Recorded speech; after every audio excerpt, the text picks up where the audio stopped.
WordPress पे एक simple product या सर्विस बेचने के लिए आपको किसी ई कॉमर्स प्लगइन की ज़रूरत नहीं। आप उस तरह का सेटअप एक बेसिक फॉर्म के ज़रिए भी कर सकते हैं।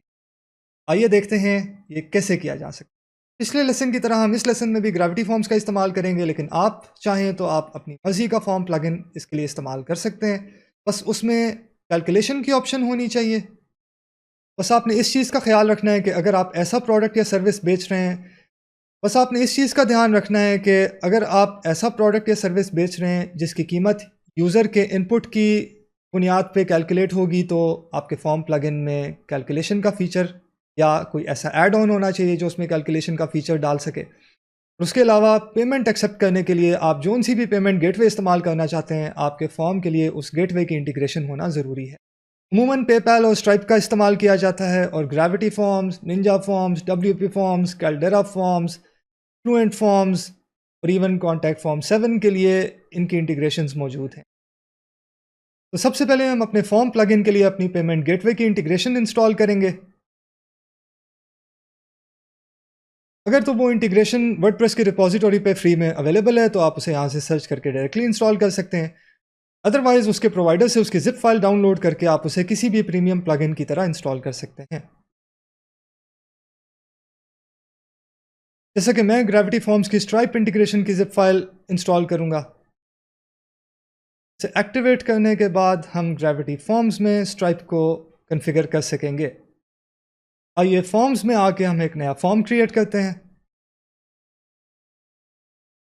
टाइटल सेट करते हैं। डिस्क्रिप्शन ऑप्शनल होती है, आप चाहें तो कुछ सेट करें, ना चाहें तो उसे खाली छोड़ दें। अब आप देखेंगे कि यहाँ standard fields, advance fields, post fields के अलावा प्राइसिंग फील्ड्स का भी एक ग्रुप ऐड हो चुका है, जहाँ product, quantity, option, shipping, total और स्ट्राइप कार्ड की फील्ड सेलेक्ट कर सकते हैं। सबसे पहले हम प्रोडक्ट की फील्ड फॉर्म में ऐड करेंगे। पे क्लिक करने के बाद प्रोडक्ट का नाम, साल के तौर पे DWWP कोर्स, डिस्क्रिप्शन देना चाहें तो दें। फील्ड टाइप में आप सिलेक्ट कर सकते हैं कि किस टाइप का प्रोडक्ट है। हमारे केस में सिंगल प्रोडक्ट ही काफ़ी है।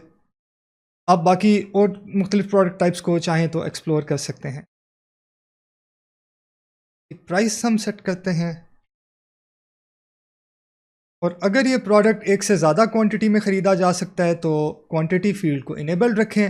हमारे केस में ये प्रोडक्ट सिर्फ एक ही दफ़ा ख़रीदा जा सकता है, इसलिए हम क्वांटिटी फील्ड को फ़िलहाल डिसेबल कर देते हैं। चलिए आप कोई मज़ीद फील्ड्स ऐड करते हैं।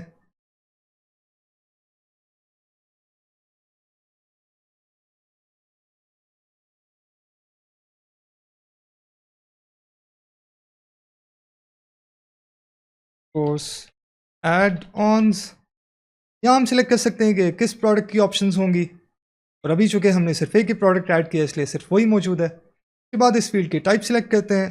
ड्रॉप डाउन की जगह हम चेक बॉक्सेस, हम इन ऑप्शंस का नाम देंगे, जैसे personal training session by instructor 50। Second option के तौर पे हम मटीरियल्स ऐड कर देते हैं 10। थर्ड ऑप्शन की ज़रूरत नहीं है, हम इसे रिमूव कर देते हैं। अब अगर ये ऐसा प्रोडक्ट है जो फिजिकली शिप किया जा सकता है, तो आप यहाँ शिपिंग की फील्ड ऐड कर लेंगे। अब अगर ये ऐसा प्रोडक्ट है जो शिप किया जा सकता है, तो आप ये शिपिंग की फील्ड भी ऐड कर लेंगे। हमारे केस में प्रोडक्ट शिपेबल नहीं है, तो हमें वो ऐड करने की ज़रूरत नहीं है। इस फील्ड के ज़रिए कस्टमर अपना शिपिंग एड्रेस मुहैया कर सकता है। टोटल की फील्ड ऐड करेंगे, इसमें किसी किस्म की कॉन्फ़िगरेशन की हमें ज़रूरत नहीं है। आखिर में हम स्ट्राइप कार्ड की फील्ड ऐड करेंगे। अगर आप स्ट्राइप की जगह पेपैल की इंटीग्रेशन यूज़ कर रहे हैं, तो उसकी रेलेवेंट फील्ड ऐड कीजिएगा। यहाँ पे आप देखें कि please check your Stripe API settings, your publishable key is empty का मैसेज आ रहा है, क्योंकि हमने स्ट्राइप की API के साथ ग्रेविटी फॉर्म्स को अभी इंटीग्रेट नहीं किया। आप एक दफ़ा ये इंटीग्रेशन कन्फिगर कर लेंगे तो दोबारा इस साइट पे आपको उसे कन्फिगर करने की ज़रूरत नहीं पड़ेगी। आप जितनी दफ़ा चाहें उसे जितने फॉर्म्स के साथ चाहें इस्तेमाल कर सकते हैं। तो यहाँ इस लिंक पे क्लिक कीजिए, एक नए टैब में आपकी ग्रेविटी फॉर्म स्ट्राइप इंटीग्रेशन की सेटिंग्स को ओपन करेगा। यहाँ पे ध्यान रहे कि लाइव जाने से पहले आपने टेस्ट मोड में रहते हुए अपनी इंटीग्रेशन को अच्छे तरीके से टेस्ट करना है। तो टेस्ट की ऑप्शन सेलेक्ट करने के बाद कनेक्ट विद स्ट्राइप पे क्लिक कीजिए, और अगर आप अपने स्ट्राइप अकाउंट में पहले से साइन इन है तो यहाँ आप उसे ग्रेविटी फॉर्म्स के साथ कनेक्ट कर सकेंगे। कनेक्ट माय स्ट्राइप अकाउंट पे क्लिक कीजिए। यहाँ पे जब आपको कनेक्टेड टू स्ट्राइप एज आपका अकाउंट नेम का मैसेज आ जाए तो उसके बाद आपने वेब हुक्स को इनेबल करना है। उसके लिए व्यू इंस्ट्रक्शंस पे जाके यहाँ ये पहला लिंक क्लिक कीजिए, और ये enter the following URL in the URL to be called field का लिंक कॉपी कीजिए। जो स्ट्राइप का लिंक पहले आपने न्यू टैब में ओपन किया था उस पे आके सबसे पहले ये व्यू टेस्ट डेटा की ऑप्शन को इनेबल कीजिए, क्योंकि पेमेंट से रिलेटेड कोई भी इंटीग्रेशन अप्लाई करने से पहले उसे टेस्ट करना बहुत ज़रूरी है। अब यहाँ पे आप एक एंड पॉइंट ऐड कीजिए। ये टेस्टिंग के लिए एंड पॉइंट ऐड होगा, और बाद में लाइव जाने के लिए ये व्यू टेस्ट डेटा की ऑप्शन डिसेबल करके आपको मज़ीद इसी मेथड को फॉलो करते हुए लाइव एंड पॉइंट भी ऐड करना पड़ेगा। हम इस डेमोन्स्ट्रेशन में सिर्फ टेस्ट एंड पॉइंट ही ऐड करेंगे, लेकिन लाइव एंड पॉइंट ऐड करने का तरीका भी बिल्कुल यही है। यहाँ पे वो जो यूआरएल हमने कॉपी किया था उसे पेस्ट करें। अगर डिस्क्रिप्शन देना चाहते हैं तो दे दें, वैसे ज़रूरत नहीं है। वर्जन में लेटेस्ट एपीआई वर्जन सेलेक्ट करें। यहाँ रिसीव ऑल इवेंट्स पे क्लिक करें। उसके बाद ऐड एंड पॉइंट पे क्लिक करें। टेस्ट एंड पॉइंट ऐड हो चुका है, और यहाँ हमें इसका साइनिंग सीक्रेट मिल सकता है। क्लिक टू रिवील पे एक दफ़ा क्लिक करें और इस साइनिंग सीक्रेट को कॉपी कर लें। अब हम वर्डप्रेस डैशबोर्ड में वापस आएंगे। टेस्ट साइनिंग सीक्रेट की फील्ड में जो अभी हमने सीक्रेट कॉपी किया वो पेस्ट करेंगे। जब आप लाइव जाने के लिए रेडी हों और उसकी वेबहुक क्रिएट करें तो उसका साइनिंग सीक्रेट भी आप यहाँ इसी तरह लाइव साइनिंग सीक्रेट की फील्ड में पेस्ट करेंगे। वेबहुक्स इनेबल्ड की ऑप्शन को क्लिक करेंगे और उसके बाद अपनी सेटिंग्स को अपडेट करेंगे। अब हम वापस अपने फॉर्म पे आके उसे रिफ्रेश करेंगे। आप देख सकते हैं कि हाँ वो पहले वाला मैसेज जा चुका है, और उसकी जगह please check if you have activated a Stripe feed for your form लिखा आ रहा है। इस लिंक पे क्लिक कीजिए। यहाँ स्ट्राइप फीड में ऐड न्यू कीजिए। यहाँ हम इस फीड का नाम सिलेक्ट करते हैं BWWP कोर्स। ट्रांजैक्शन टाइप में अगर आप प्रोडक्ट्स या सर्विसेज बेच रहे हैं तो आप ये सिलेक्ट कीजिए। अगर आप सब्सक्रिप्शन बेच रहे हैं जो हर महीने या किसी भी इंटरवल पे बार बार रिन्यू होनी है तो सब्सक्रिप्शन की ऑप्शन सिलेक्ट कर सकते हैं। हम चूंकि ये एक प्रोडक्ट या सर्विस बेच रहे हैं इसलिए इस ऑप्शन को सिलेक्ट करते हैं। अब यहाँ हम सिलेक्ट करेंगे कि ये पेमेंट अमाउंट इस फॉर्म की किस फील्ड से आ रही है। जो हमने फॉर्म टोटल की फील्ड ऐड की थी हम वही इस्तेमाल करना चाहते हैं। नीचे मज़ीद कुछ सेटिंग्स हैं जो करना ज़रूरी हैं, लेकिन वो करने के लिए हमें अपने फॉर्म में कुछ और फील्ड्स को ऐड करना पड़ेगा। मिसाल के तौर पे स्ट्राइप को बिलिंग इन्फॉर्मेशन चाहिए होती है, और हमने अपने फॉर्म में अभी कोई किसी किस्म की एड्रेस इन्फॉर्मेशन नहीं डाली। उसके अलावा अगर स्ट्राइप से हमने रिसीप्ट सेंड करनी है तो फॉर्म में ईमेल फील्ड होना ज़रूरी है, और अभी तक हमने फॉर्म में वो भी नहीं डाली। तो आइए वापस अपने फॉर्म पे चल के वो फील्ड्स कन्फिगर करते हैं। सबसे पहले हम अपने यूज़र के बारे में कुछ इन्फॉर्मेशन कलेक्ट कर लेते हैं। एडवांस फील्ड्स में नेम, एड्रेस, ईमेल और फ़ोन काफ़ी रहेंगी। इन फील्ड्स को आप चाहें तो कन्फिगर कर सकते हैं, लेकिन हमें ज़रूरत नहीं है। हम फॉर्म को अपडेट करेंगे। यहाँ वापस आकर इस पेज को रीलोड करेंगे। BWW course products and services. क्योंकि अभी तक हमने वो फॉर्म सेव नहीं किया था इसलिए रीलोड करने पे मुझे इन्फॉर्मेशन दोबारा देनी पड़ रही है।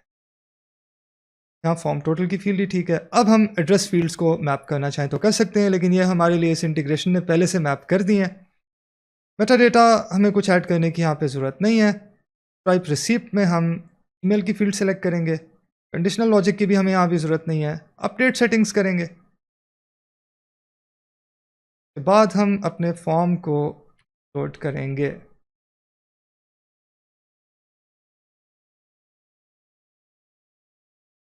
अब आप देख सकते हैं कि यहाँ स्ट्राइप कार्ड की फील्ड में किसी किस्म का मैसेज नहीं आ रहा।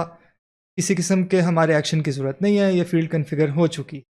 फ़ील्ड की सेटिंग्स में चाहें तो आप कुछ बेसिक ऑप्शंस चेंज कर सकते हैं। हमें उसकी ज़रूरत नहीं है, लेकिन हम रिक्वायर्ड ज़रूर सिलेक्ट करेंगे। इसके अलावा बाकी भी जोन सी फ़ील्ड्स हमें रिक्वायर्ड हैं उन्हें भी सिलेक्ट कर लेते हैं, ताकि यूज़र वो फ़ील्ड प्रोवाइड किए बगैर ये फॉर्म सबमिट ना कर सके। ईमेल रिक्वायर्ड होनी चाहिए। फर्स्ट नेम और लास्ट नेम को भी हम रिक्वायर्ड कर लेते हैं। फ़ोन नंबर रिक्वायर्ड होना ज़रूरी नहीं है। एड्रेस भी हम रिक्वायर्ड कर लेते हैं, ताकि स्ट्राइप के रिकॉर्ड में यूज़र का बिलिंग एड्रेस आ सके। और हाँ, इस एड्रेस फील्ड को हम बिलिंग एड्रेस भी लेबल कर देते हैं, ताकि यूज़र को इसकी इंपॉर्टेंस का पता चल सके कि ये बिलिंग के रिकॉर्ड रखने के लिए ली जा रही है। वरना हमें एक ऑनलाइन प्रोडक्ट बेचने के लिए जिसकी कोई डिलीवरी नहीं होनी, वैसे किसी एड्रेस की ज़रूरत नहीं होती। और अगर आपके यूज़र्स किसी एक ही कंट्री से हैं, तो यहाँ डिफ़ॉल्ट कंट्री भी सिलेक्ट करना एक अच्छी ऑप्शन है। और किसी फील्ड को छेड़ने की हमें ज़रूरत नहीं है। अब हम यहाँ अपडेट पे क्लिक करते हैं। अब जिस पेज पे भी हमने ये फॉर्म ऐड करना है उसे एडिट करते हैं। वहाँ पे अगर पहले से ग्रेविटी फॉर्म्स का ब्लॉक मौजूद है, जिस तरह हमने स्टूडेंट फीडबैक फॉर्म के लिए डाला था, तो वहाँ उस ब्लॉक की सेटिंग्स में भी हम ये फॉर्म सिलेक्ट कर सकते हैं, या हम चाहें तो एक नया फॉर्म भी ऐड कर सकते हैं। यहाँ पे हम बाय द कोर्स का फॉर्म सिलेक्ट करेंगे और इस पेज को अपडेट करेंगे। अब अगर इस पेज को आप रीलोड करें तो आप देखेंगे कि ये नया फॉर्म ऐड हो चुका है। बाय द कोर्स के नाम से हमारा ये फॉर्म है। इसमें name, email address, phone, billing address वगैरह की फील्ड्स मौजूद हैं।